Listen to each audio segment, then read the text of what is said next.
Welcome back, listeners, to Paranormal XL. I am your host, Gigi, and with me until the end is Mama Mary.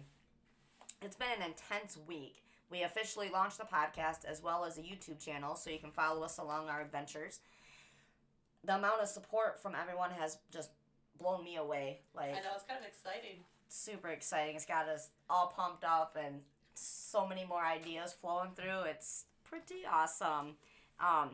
As I say, each and every one of you guys is amazing. Wanted to give a couple shout outs before we get started. Colin Piet for making our intro music. He did an amazing job. And a shout out to Amanda Sutton for being the first one to join the crew. So we are pretty excited about all that. She's one of my favorite girls. Yes. It was, just the amount of support from the Facebook. I know. From the Instagram, because I'm just learning how to use Instagram. It has just went boom.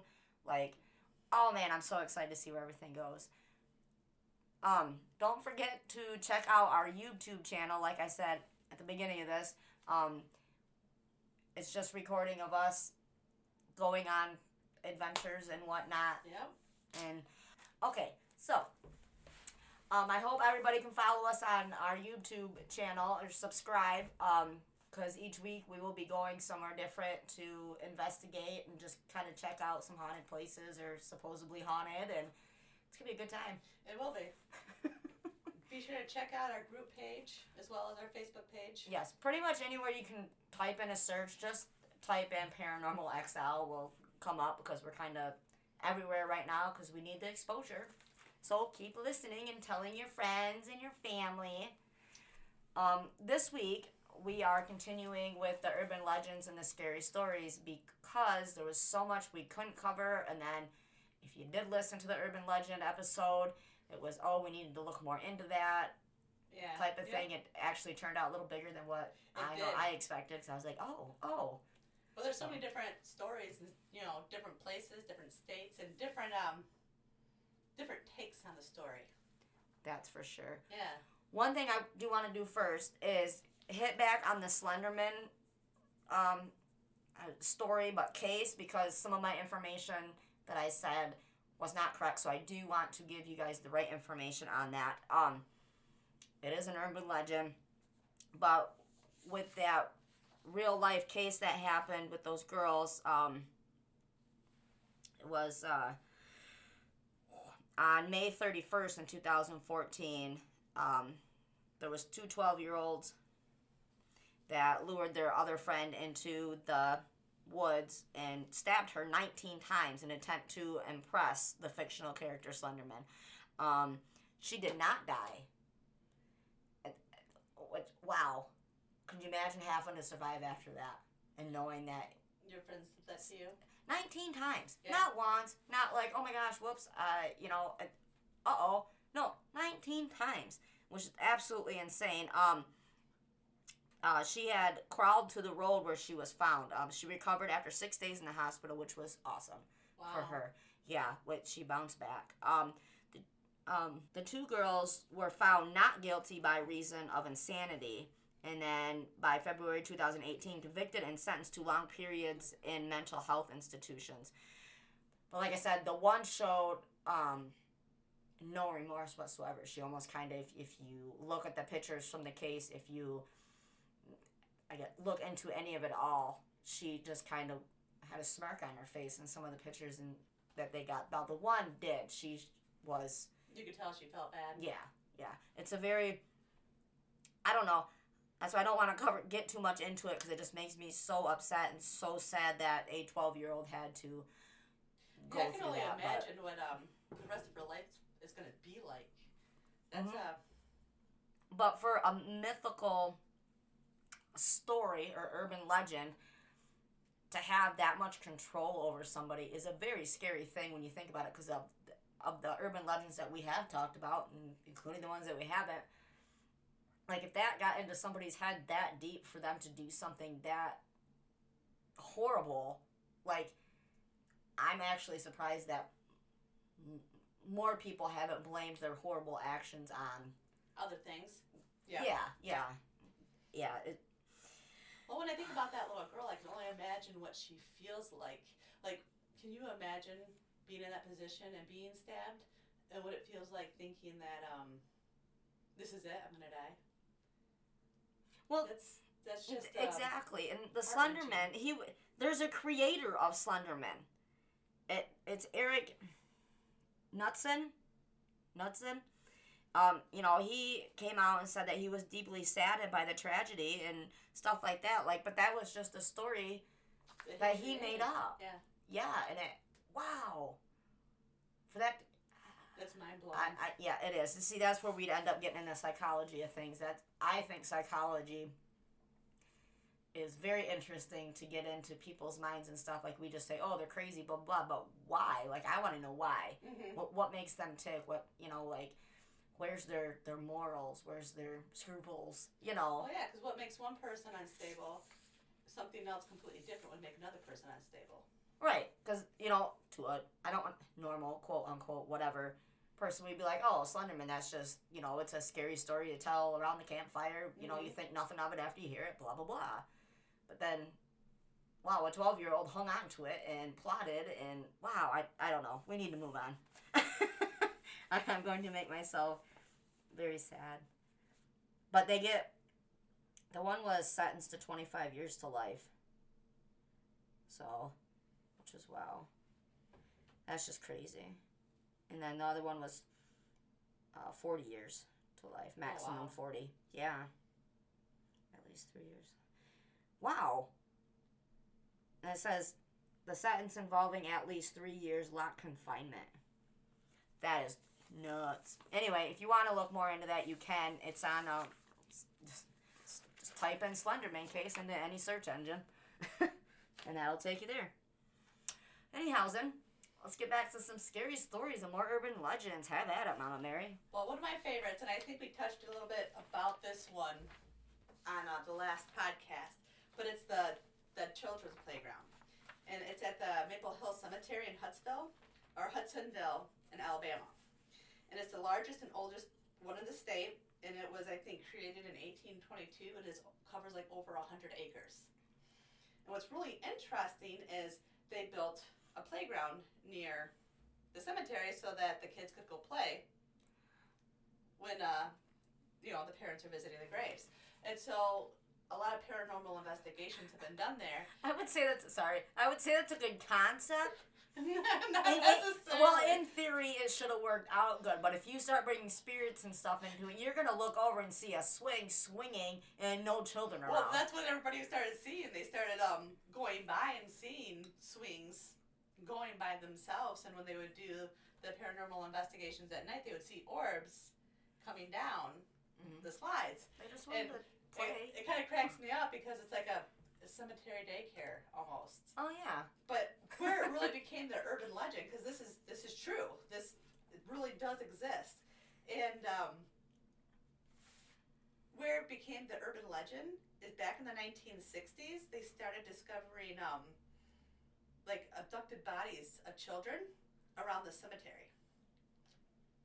That's where the urban legend began, where it started to become something more of a big tale. Is somebody was kidnapping kids, and obviously, for my take on it, and killing them and leaving them at the cemetery. Just leaving them there. Yeah. That's interesting. Now, were there actual, like, if people were to look back, were there actual, like, cases of missing children? Yeah. Yep. And they never found them. Yep. Because it says in here that it's no wonder that it became an urban legend from the ghost stories, because several children from the area were abducted in the 1960s, and some of their bodies were discovered near this. Okay, that's what I was going to add with the bodies. Became okay, yeah, they kind of added on to it, yeah. Yeah. Excuse me. But, some even claim that they've actually seen apparitions of children playing on the playground. See, yeah, that would be creepy. Yeah. Got another one you want to hit? Okay. So we all know. Okay. For me personally, I find dolls extremely creepy. Oh my gosh, we need Don't Brother like Mike dolls. in here. Chucky. Well, Chucky, I used to collect porcelain dolls. Mike freaking hated it so much he wanted to break them all. My dad had for me this beautiful case that I had them all in. And my dad got me my first one. I loved that one. But anyway, Mike hated them. So, for pranks, me and the neighbor kid, once Mike would fall asleep, we'd tie some fishing line around the one's neck. We did this one time. And we tied it to his light in his room. And then we're like, Mike, Mike, Mike, waking him up in the middle of the night. And we flick on the light. Oh, man, he was so mad. I don't know how she didn't break. We would move them around on him. Well, I mean, what's a wonder why he's scared now that I'm saying it all out loud. Oh, yeah. But we'd, like, wake him up real quick and, like, lay the dolls next to him and, like, run out. And be like, Mike, get out. And the dolls, oh, man, he hated it. But, yes, the Chucky doll. That's great. We both had, he had the Chucky doll, or my buddy, and I had, I think, my kid's sister. We each had, I loved my kid's sister. I took her everywhere. Mike, on the other hand, after he saw the movie Chucky, which he was really young, so I don't know which parent let him see that movie, but he hid it behind the bathroom door. Did you ever know about that? No. He hid it behind the bathroom door, and every time he'd go in there, he would, like, punch it and kick it, and I'm like, why don't you just throw it away? Like, now when I go in the bathroom, now I'm scared if I shut the door, and then Chucky's, like, right there. He colored all over its face and everything, and I'm like, he hated that thing, but he refused to get rid of it, which is the weirdest thing. Well, probably he was afraid if it would come back or not. Oh, that's true. Just like the Annabelle. Have you ever seen those movies? Annabelle? I have not. That's connected with the movie The Conjuring. Like in The Conjuring, and it's a true story. There is an Annabelle doll, and she is in a museum in a glass case. I mean, seriously, if you see a glass case that says, "Don't open this door," don't open the door. I'm just saying, the objects do carry energy, and it can carry negative energy. Don't tell me things like that. With that being said, with creepy dolls. Sorry. No. This one's called Robert the Haunted Doll. Oh. So in 1897, there was a family called the Otto family, and they lived in Florida. And they had a plantation with servants, and one of the servant girls, they offered the son of the family, Robert, a doll as a gift. And so local historians said that she had practiced voodoo, and that the doll that she offered Robert was cursed and evil. So, like, once Robert brought the doll into the house, neighbors, reported starting to see the doll moving from window to window, and they would even swear that they could hear the doll running upstairs back and forth and giggling. That's creepy. And, like, the parents would come up into his room and see the room all a mess, and the boy would claim that the doll did it. So this boy, as he grew up to be a man, he kept this doll, like, forever. He was really attached to it. He would sit in his room for hours, locked in his room, talking to the doll. And then finally he got married. And I think the woman was Not Anne. to the doll? Not to the doll. Okay. But to a woman named Anne, and he still had this doll. And she hated it. She finally forced him to put the doll into the attic, but eventually he just brought it back downstairs. And then, again, the neighborhood kids would report seeing this doll in the window and running back and forth across the window. I mean, this is like over years upon years of time where people are telling the same story of this doll. And so I couldn't imagine being the wife of that guy and being like, man, your doll's coming alive. Well, that's the thing is a lot of people claim that he was just crazy. But after he passed away, his wife, she left the home and she leased it out. But the stipulation was that the doll named Robert has to remain alone in the attic. Why wouldn't you bury it with him? I don't know. That's what I would have done. So there's something to that backstory that nobody really knows. Except for those two. Was that house around? I don't know. No, I think this is in Alabama also. No, this is a story here. It started in Florida. Okay. And so, like, the families who would rent the home would report hearing, a doll running back and forth, giggling, And every time they would check in the attic, the doll had moved positions. You want to know what you do? You burn that MFer right down. You just don't buy a doll because they're creepy. Just stay away from them. I mean, have you looked at dolls? I did. I used to love my porcelain doll collection. It's sort of like those creepy paintings that hang on the wall, and you can swear the eyes are following you. No, like my mom used to have this little painting on the wall that's like the back of a wagon and like flowers around it, but you look at it just right. It was a man's face. Creepy. My Auntie Dawn, back in the day, her house, we have to have her or one of my cousins come in and do one of these episodes with us because that house was freaking scary. They all have stories from it. So scary. I don't want to say them because I probably mess it up somehow or not get it right because they lived there. So they experienced some creepy crap. I know this, like, but anyway, I remember they had a picture. It was like a really, really old picture. I don't know if it was her husband at the time. I think it was like a way distant relative or whatever, but it was at the end of the hallway. And she used to try to take it down, but like he insisted on it being up. But that used to creep us kids out. Like we'd run back there, like, and with our heads down, like, because we didn't want it looking at us because the eyes were like, I can picture it right now. It was so freaking creepy. But yeah, we'll have to have her in here because that reminds me of the article I put on our page about the haunted eBay painting. Yes, I read that actually on break at work. Yes. What really ticked me off though is they didn't put a picture of the painting. Well, I finally found it. I wanted to see if anybody else would find it, and it is a little creepy. It is. Well, you're gonna have to show me. I didn't have time. I had to get back to work. I'll find it. But that's a fascinating story, and the man who painted that picture, I think it was actually a painting of him and a little girl he used to play with when he was a child, and his parents had taken a picture, and eventually one day he decided just to paint it, but it literally has like the little girl has black eyes for one, so that's not creepy. I don't know what it is. And then he's standing right next to her, and behind him is a window that's kind of black, like they're standing in front of a storefront type thing, and then there's hands pressing against the glass. So basically, it's just kind of like the people who bought this off of eBay, the kids started saying that the painting was scary because the little boy and little girl would come out of the painting at night.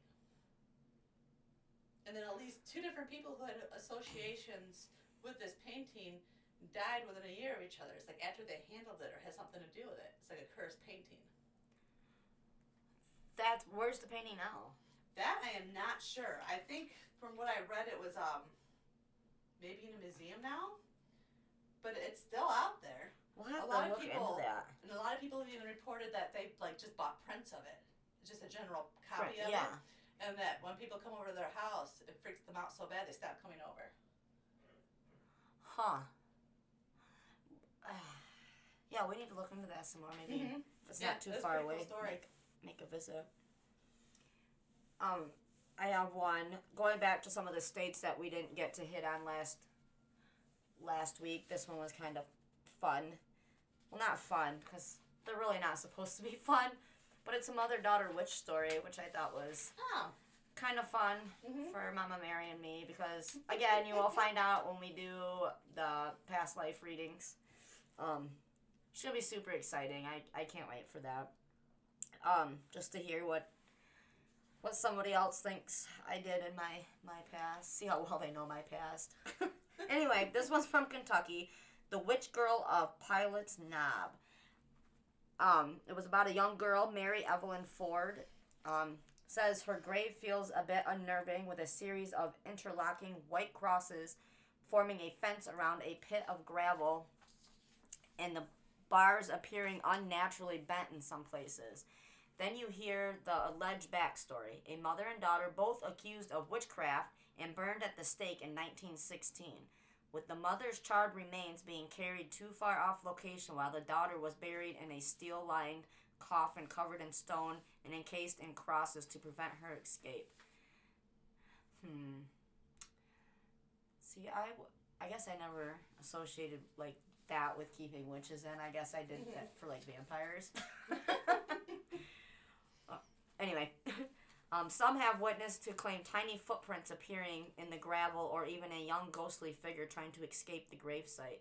Kid ghosts, as we know, are the creepiest of all ghosts. It kind of is creepy. Maybe she's just trying to get to that playground. Maybe she wants to play with her friends at that one playground. The story says about the gravesite, it came from decades ago and naturally increased in detail with growth of the internet. There's not much evidence that anyone was burned at the stake for witchcraft in the area in 1916. Even back then, that was a generally big news. Mary Evelyn Ford really did die of a tragic young death, but stated cause of death is inflammation of the stomach lining. Ouch. It's amazing. Bleh. It's amazing what a truly unnerving gravesite can do for the imagination. We still wouldn't want to be near it at night. I want to look more into that now that I... That's kind of creepy. My name's Mary Evelyn. Well, you know, when we're talking about creepy ghost, children, it makes me think about Impractical Jokers. You ever watch that? Yes. And but I'm still back on the name thing, sorry. Like the one guy who, I don't know which one's which, but he's afraid of like creepy little ghost children, so his punishments are always going into haunted houses. He just doesn't like creepy little ghost children. It cracks me up. Just because he's chicken. Because he's chicken. That's right. That is funny. Do you want to hit another one? I gotta take all that in from that kind of hitting close to home. That little story did. I know. That's kind of a weird story. Yeah. I'm gonna let me highlight that. All right. And you go on. Well, there is one. This one is called Drish Mansion, and this is a really cool story.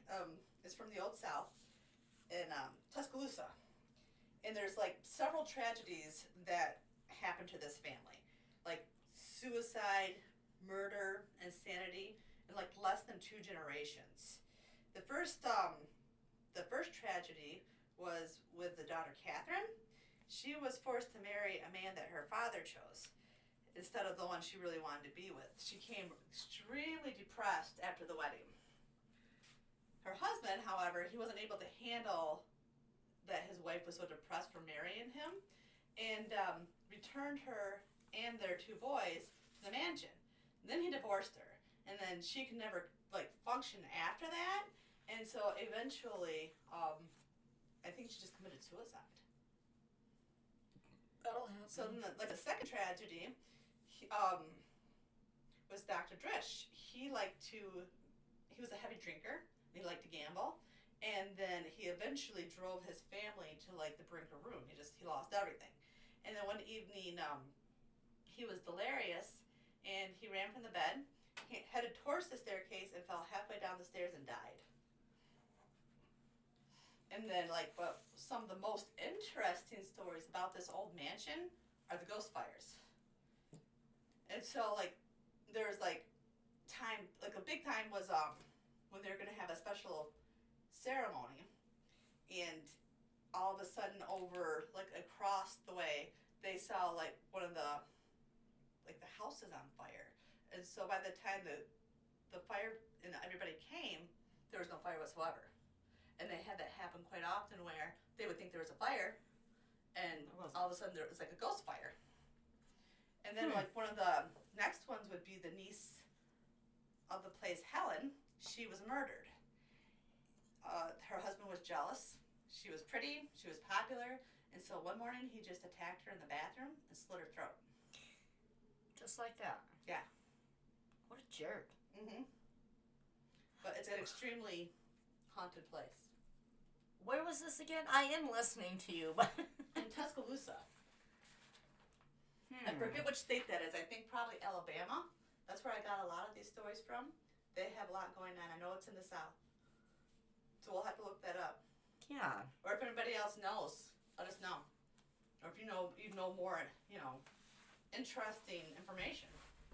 It is interesting. It is. I have another one about, well, it goes back to, like, the Salem witch trials. Apparently, I'm learning through doing this podcast, I really enjoy witches. I'm not sure why. Witches have a bad name. I like the stories, though, that it comes There are a lot of with. I mean, you don't really ever get, like, the witch's side because usually they have killed her. Oh, yeah. But I do think they are interesting. This one is from the state that I can't really pronounce real good. Massachusetts? Yep, that one. Because I heard it pronounced a different way. Like, if you just say it this way, you'll never say it wrong. It's massive two shits. And so I can't ever go back to anyhow. Then this one is The Curse of Giles Corey. Back to the Salem witch trials.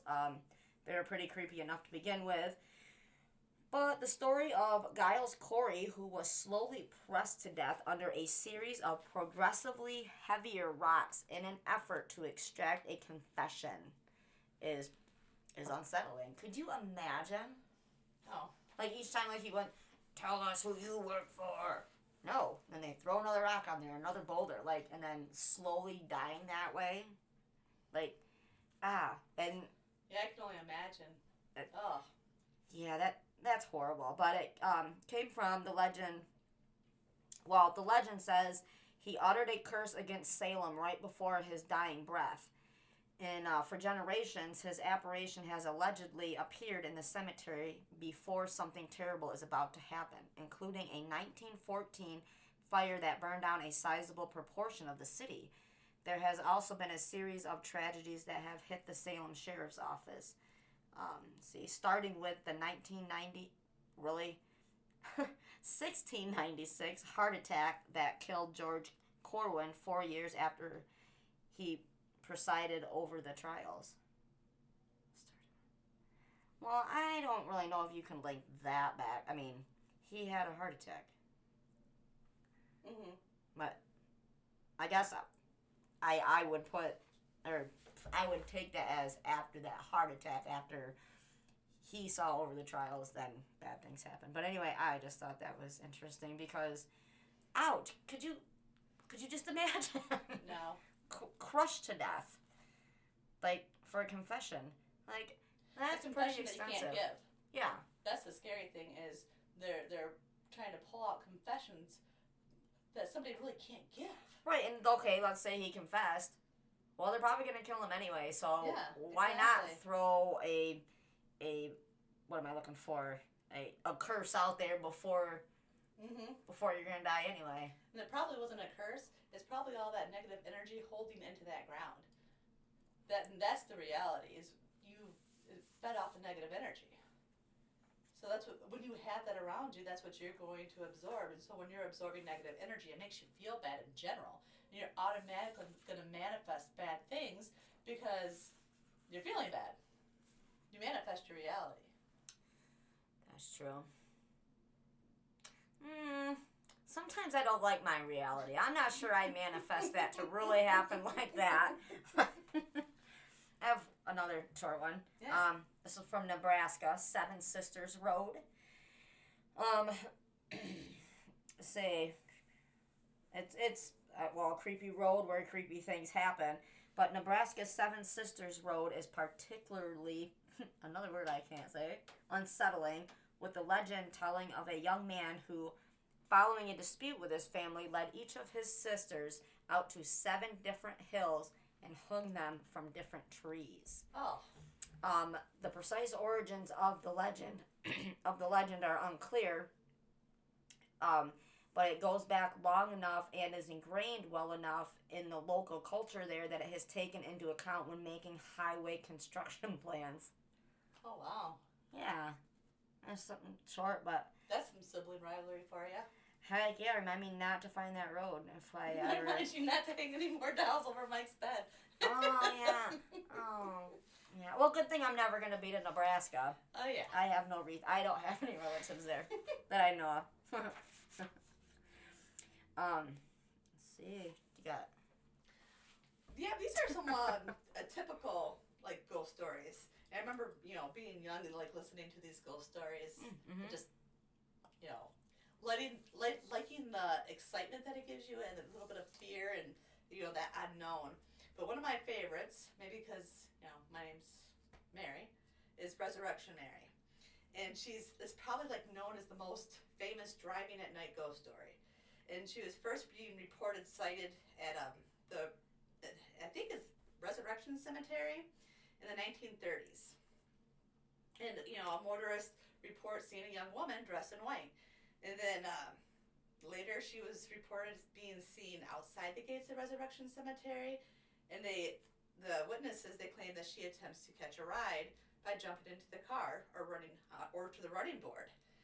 And then sometimes she's sighted at greater distances from the cemetery. There's even reports where she's seen coming out of Old Henry Ballroom, and that some offer her a ride home and she disappears, or some of them give her a ride, and once they reach that cemetery, she just ups and disappears. And so there's no for sure way of knowing what happened to Mary. Some say that she was upset with a lover and she ran out of that ballroom one night and then got hit by a car.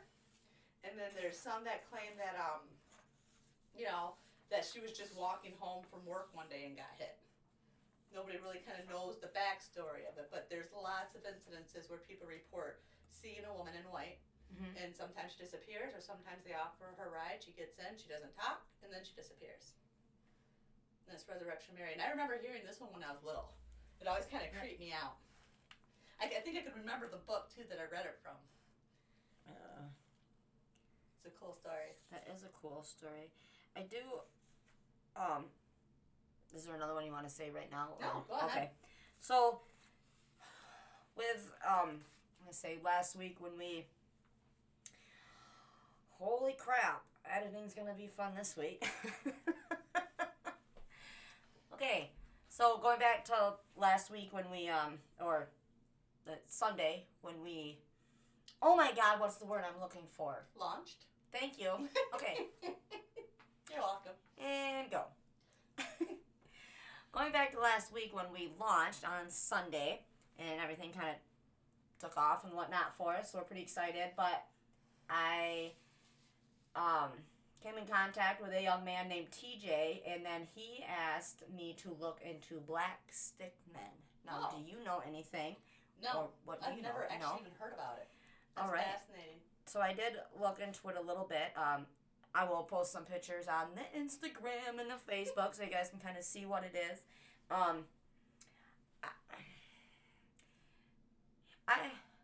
I don't know. Just from knowing what I know, it just seems like there is an explanation for it.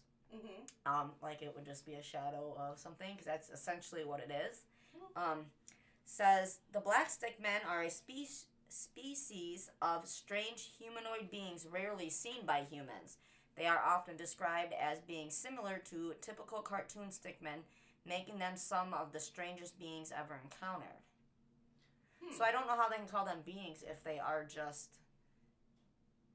just shadow figures. Yeah.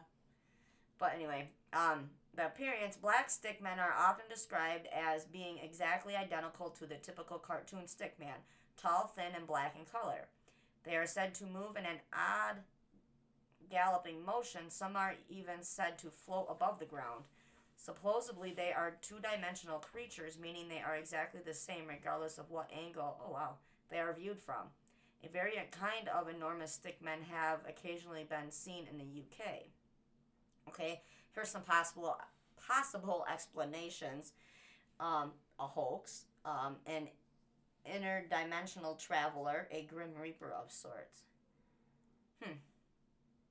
So I don't want to say anybody's lying when they say that they have maybe came encounter from one, because I have had somebody come up to me and say that they think they have encountered one. I'm not going to say you're a liar. Dimensional traveler, that's the one I would go with if I had to pick one. I feel like it's totally possible. I think there's portals all around us that if you have the right kind of gifts, you can shift through them.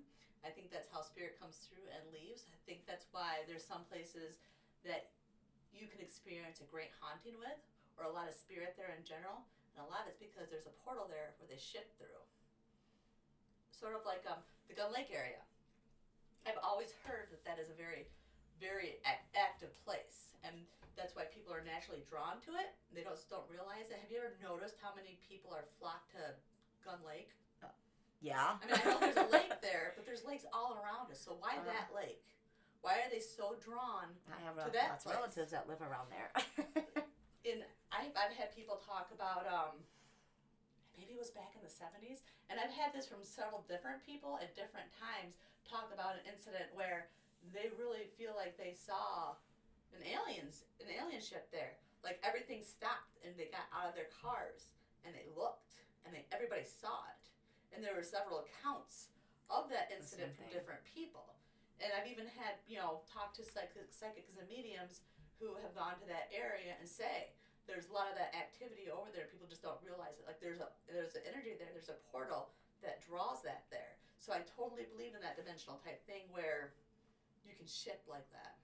Okay. Maybe not everybody, but maybe certain type of entities or different kind of beings. Huh. Maybe not. It's just a theory. But I think anything's possible, and I don't think any of us really have a real grasp at what's possible and capable in this world. Nobody really knows. There's so many things out there that we don't even realize. Why not open up to the possibilities and research and delve into it? People are so closed-minded, and people are followers these days, not leaders. Yeah. I mean, you can look around and see that everywhere. Sheeple. Well, it's time to see the possibilities and that there are other things out there. Oh, yeah.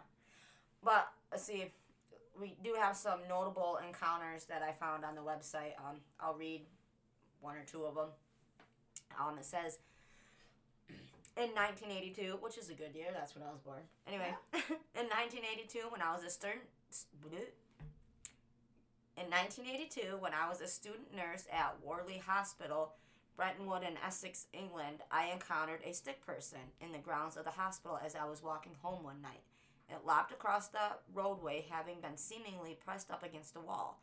It stopped when it saw me and raised its arm in fright and quickly ran off into the undergrowth. It was very tall and very thin, extremely long arms and legs, and a very small oval head.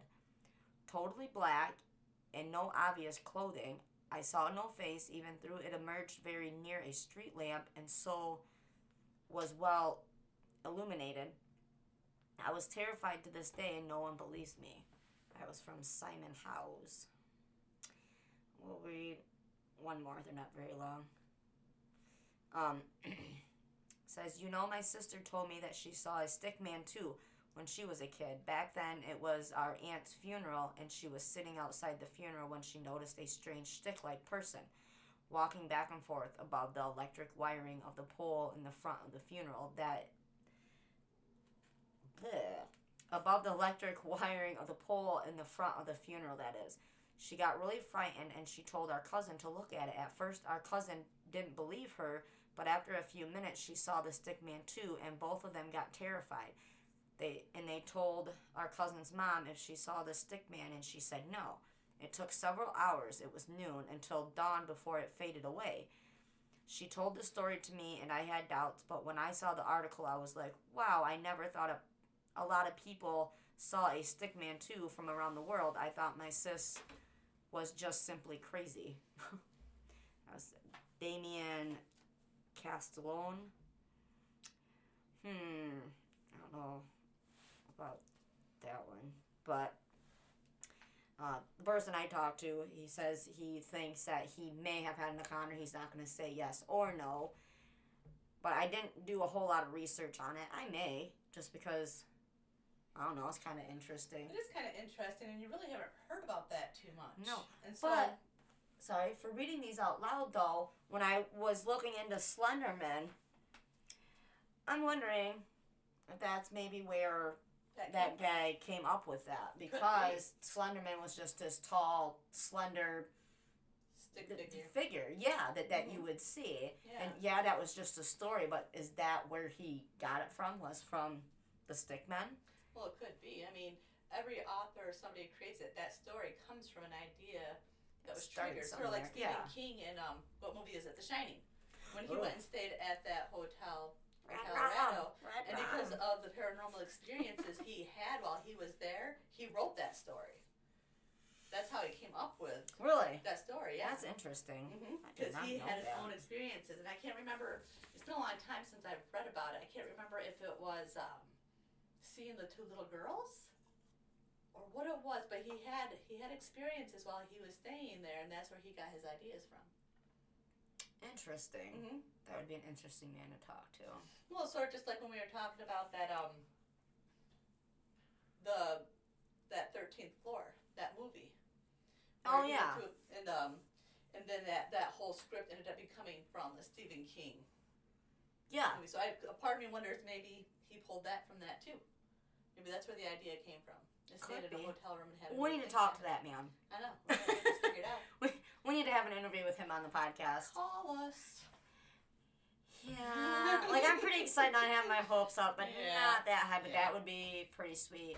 Our normal listeners would know how to tell him to contact us. I'm assuming our listeners know how to contact Stephen King. Yeah. Good connections. Yeah. Wow. So the mimosas that we chose to drink today are kicking in. I'm enjoying mine. My first time having a mimosa. It does taste. It tastes good. I feel It rich. does. Yeah, you feel rich. Oh, fancy. Yeah, with the pinky up and drinking out of our plastic cups. Yeah. Keeping it classy. We do have a witch brew wine here, but we're going to save that probably for a different occasion. It is sitting by the cauldron in our recording studio. I'm having issues talking now, apparently. By the cauldron and some Buddhas. A little mixture of everything. I love it. If our listeners have seen on the Instagram or the Facebook, you can see pictures of where we record our recording studio. Yeah. Why can't I say that? I don't know. Wow. Okay. Anyhow, here's a funny one. I haven't really looked into this at all, but I see the name of it and it's going to make me giggle. And this one comes from South Carolina. It's called Boo Hags. Oh, I think I've heard a little bit about this one.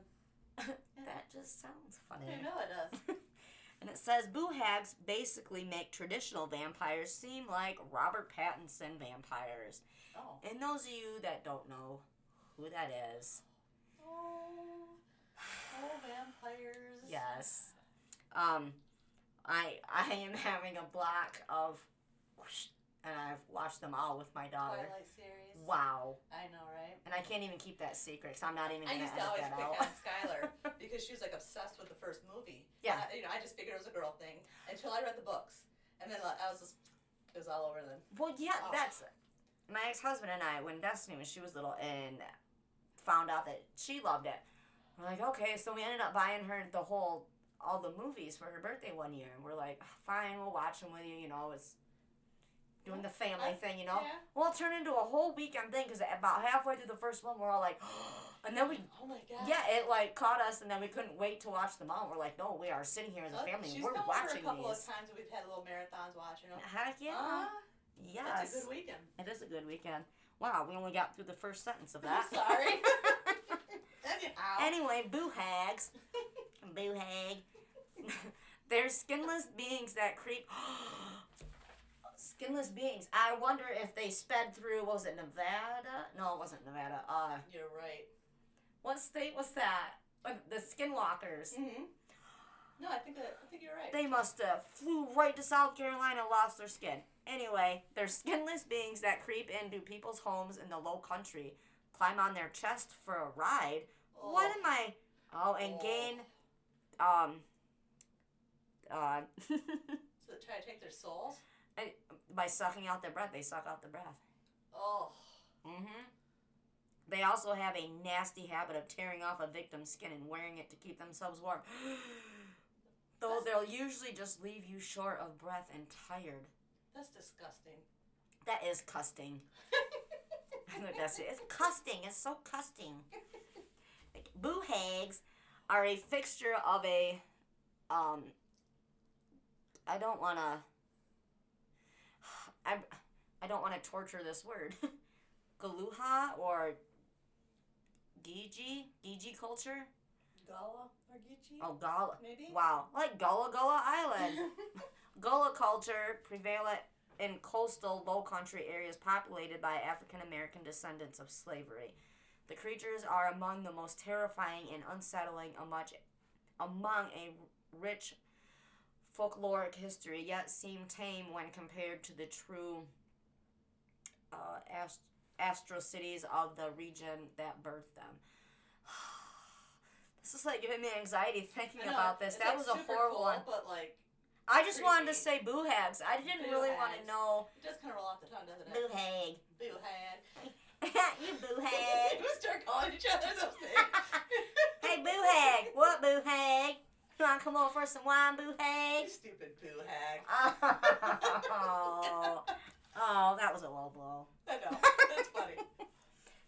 Boo hag. We're going to be going for A the rest of the week. fun word, but a people terrible meaning. Yeah. Well, fun word, you're just, bringing positivity to it. It's skinless beings. It's good. Yeah. You turn into a boo hag after going through whatever state. Why can't I remember the name of So, that like, state? when it's Shark Week, is that make you a boo hag? Boo hag week. We will have a boo hag week. Write in and tell us about your boo hag stories, That's please. Right. You boo hag. Oh man, we're gonna put that on everything now. Boo hag. It's a new word. Hold on. Here's the clicking on my pen. Everybody remember Write that? one down. Remember. Oh. I can't read or spell today. Did I do the black-eyed children? No, do it. With boo hag mamas? Just kidding. They don't have boo hag mamas. Boo hag. It's a completely different state. Okay. They're from Texas. Wow, apparently this is going to turn into a, I am really lack of words today. Southern drawl type? Yeah, accent There you day. Anyway, boo hag. This one comes from Texas. Black-eyed children. Scary movies consistently have people fearing old country back roads, abandoned homes, and kids popping out of cornfields. Children of the corn. Oh. But there's always a but. Mm-hmm.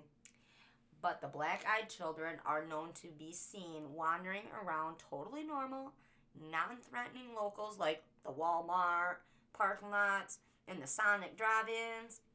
And worst, they're rumored to put their victims in a tight situation by starting out asking for something totally unexpected like a ride home or some petty cash. I've never had anybody ask me for petty cash. I've had people ask me for money, but never petty cash. Now, okay, right there's your key word. Do not pick up and give a ride to a kid if they ask for petty cash. Well, don't give a ride to anybody with black eyes. Well, maybe they don't have black eyes at first, though. Maybe. Maybe they're like a shapeshifter. That's still kind of creepy. Interesting. They're being a bunch of boo hags. Stupid boo hag. The first documented case of the black-eyed children. I can't say that without black-eyed children. Well, because like Black Eyed Peas. Yeah, that's a good group.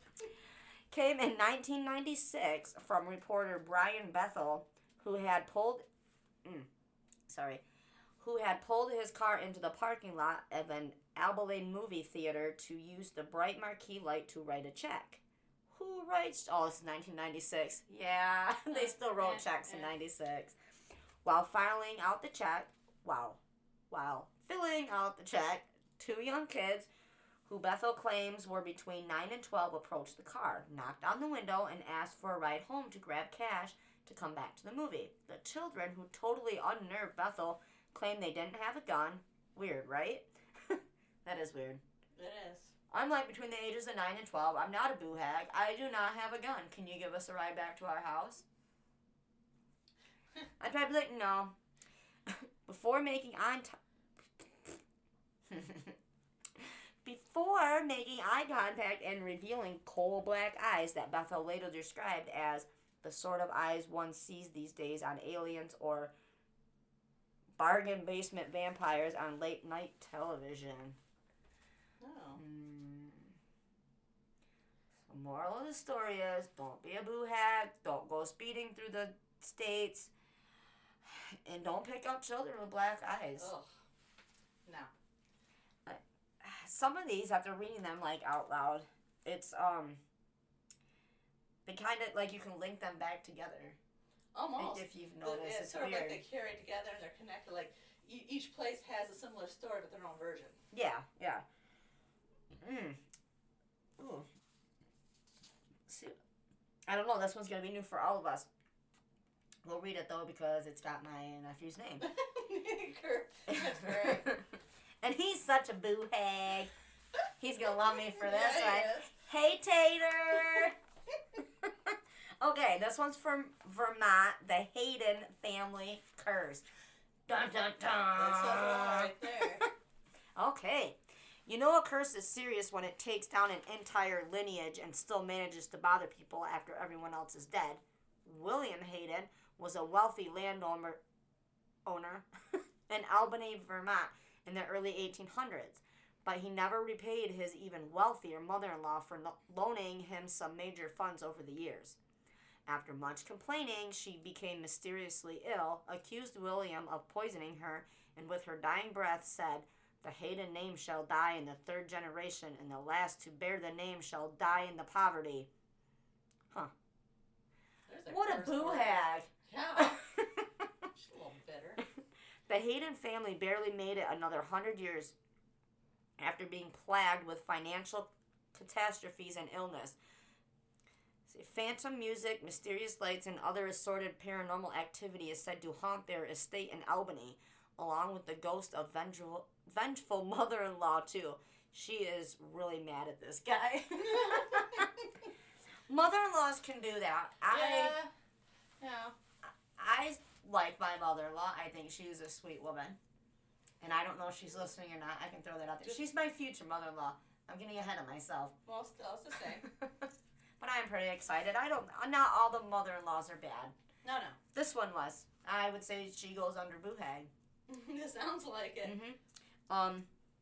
Says in some versions, William Hayden was a Gatsby Esquire party boy who quite knowingly blew all his mother-in-law's funds on lavish parties and ornate decorations for his home, building the family's local fame and infamy, which probably just fueled the rumor mill. But where's the daughter in all this? If that's his mother-in-law. Yeah, I don't know. Maybe she was just kind of quiet, went with the program, so to speak. Huh. Maybe she liked all the parties and the Gatsby stuff. Yeah. Says, when all the Haydens died, a wealthy Canadian family moved into their mansion and allegedly used the home for bootlegging and smuggling Chinese immigrants for slave labor. Oh. So yeah, even if the curse isn't real, the house itself still has some dark history. Wow. Sounds like it. Again, hey, speaking of for... Hayden, he has his own YouTube channel with his fishing and doing aquariums. He's great to watch. He's hilarious. I know he is. It's great. I really want him to come on our YouTube thing with us because he is so funny. He's a character. Oh my gosh. Tater, I love you even though Aunt Sarah yells at you a lot. Well, that's what you're supposed to do. I know. It's only because I love him. That's right. And I love your brother too. Hunter. Whoa, that was all champagne. We are celebrating today. Yeah. And that's why we're drinking mimosas. Because we had to have a reason to have champagne. Oh, yeah. And everybody knows why we're celebrating, so yay us. Keep listening. I really hope that we're not... Man, some of these are getting kind of good. I guess I didn't go all the way to W's before. Yeah. You got another one you want to do? Or This is a good one. This one's called The Brown Lady Ghost of Raynham Hall. And it's a really famous ghost story that's true. Now, it's also considered one of the most famous ghost pictures ever taken, and that was captured I think September 19th, 1936. And there's two photographers. They spotted a figure descending the stairs, and they snapped the picture. Now, it's believed that this ghost is the Lady Dorothy Walpole, and she was in love with the second Viscount Townsend, but her father wouldn't allow her to marry him, so he married another woman. Now, meanwhile, this Dorothy woman, she has an affair with a man named Lord Wharton, and he's deeply in debt, and which back then they considered it a deep flaw in your personality or your character. you weren't trustworthy if you were in debt. And so finally, that Townsend's first wife died. So Dorothy was able to marry him. But this Townsend fellow, he learned of Dorothy's past transgressions, and he locked her away in their apartments. And then officially she died on March 29th, 1726 of smallpox. But there's many locals that are around there that believe that she actually died of a broken neck after being pushed down that wooden staircase. And so she's known as the Brown Lady because every time that she is spotted, she's wearing a brown brocade dress. Interesting. Yeah, that is a really interesting story. And like I think there's even one story where the author Captain Marryat and his two young guests, one of them brought along a gun to protect themselves from ghosts, which is kind of funny because like they're ghosts and stuff. just the idea. But like lo and behold, they did see her and they tried to shoot her, but they just ended up shooting the door behind her.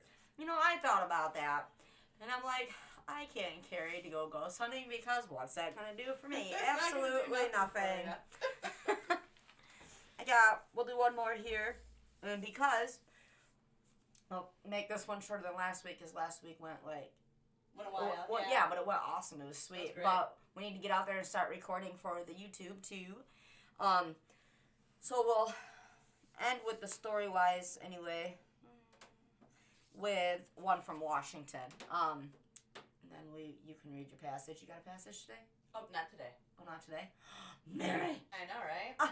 You want to know what? What? You don't have a passage today. You want to know what I forgot last time? What'd you forget? To say my thing.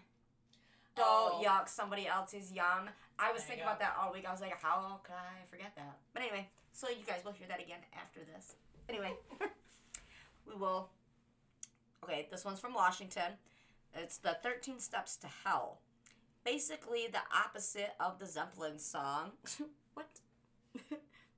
Stairway to Heaven? Yeah, That's I know. That's great. The Maltberry Cemetery. Itself the subject of rumors associating it with Satanism, is rumored to include the subterranean tomb for a really creepy rich family that could be accused my God, I'm being such a boo-hag. Okay. It's rumored to include a subterranean tomb for a really creepy rich family that could be accessed by 13 steps that led to their final resting place, or the final resting place of every damned soul in history, as legend has it that descending the entire staircase led you to the glimpse of hell itself. Wow. The cemetery's been around since 1901, though the crypt itself date has been lost in time, as have the stairs themselves, which have been bulldozed and covered in concrete. What?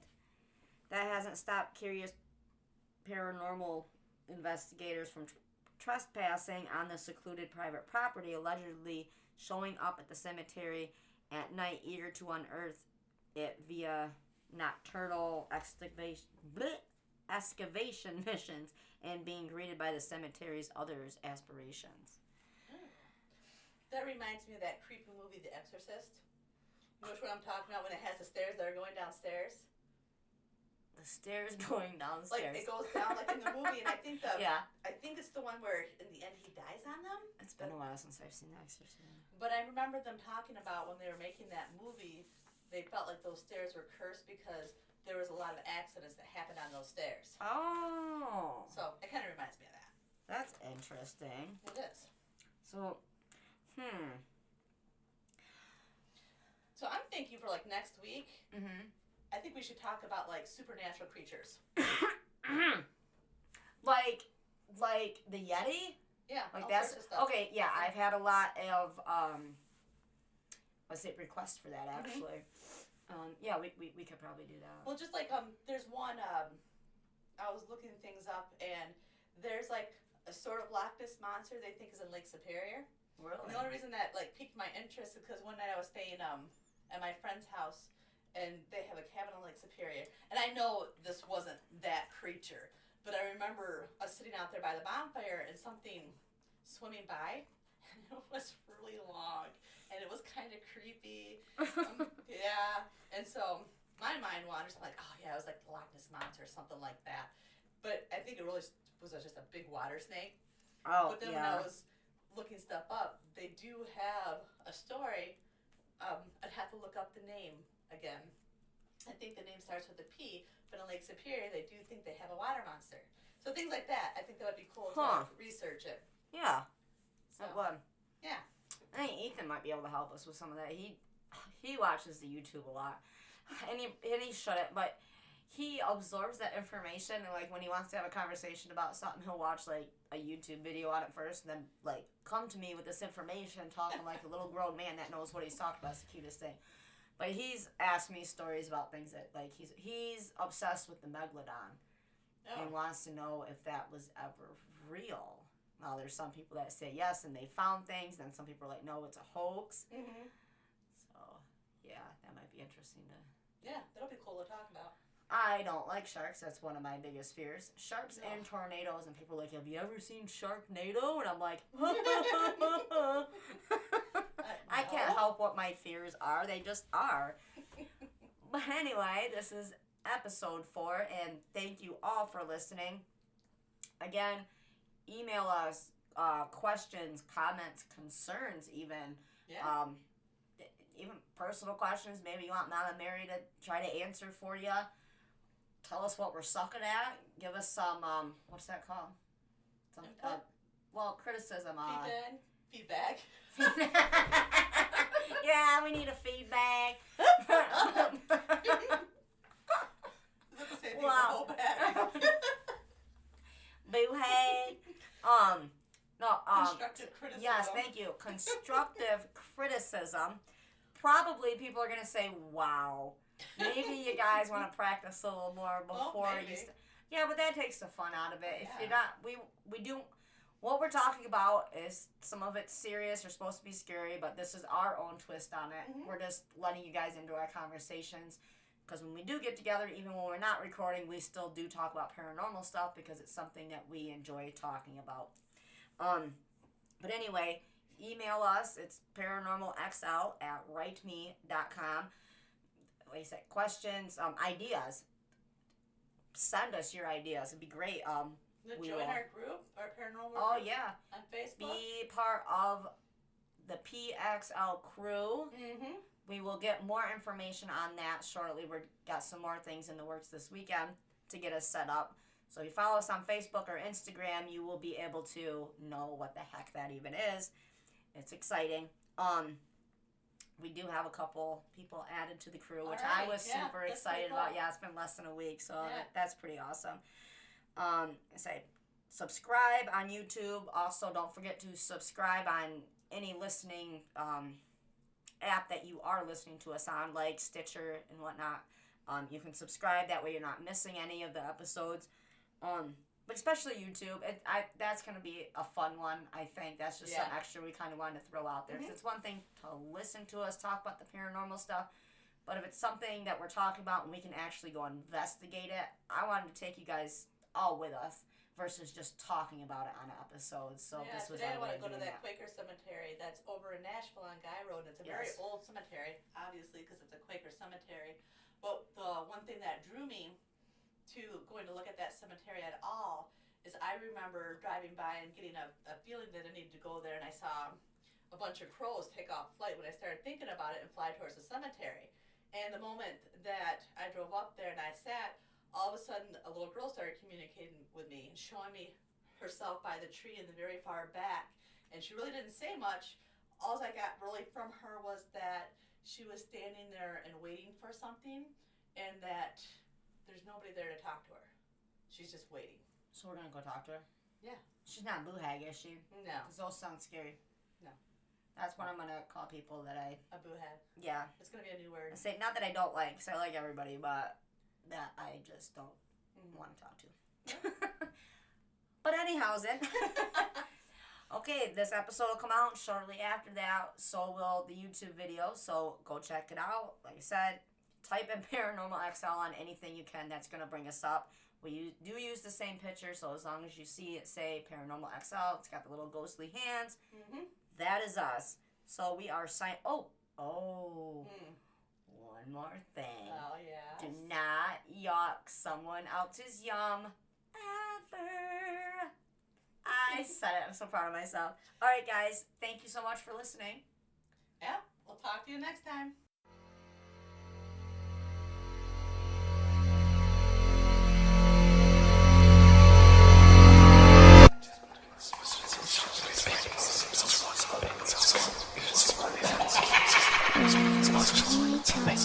This is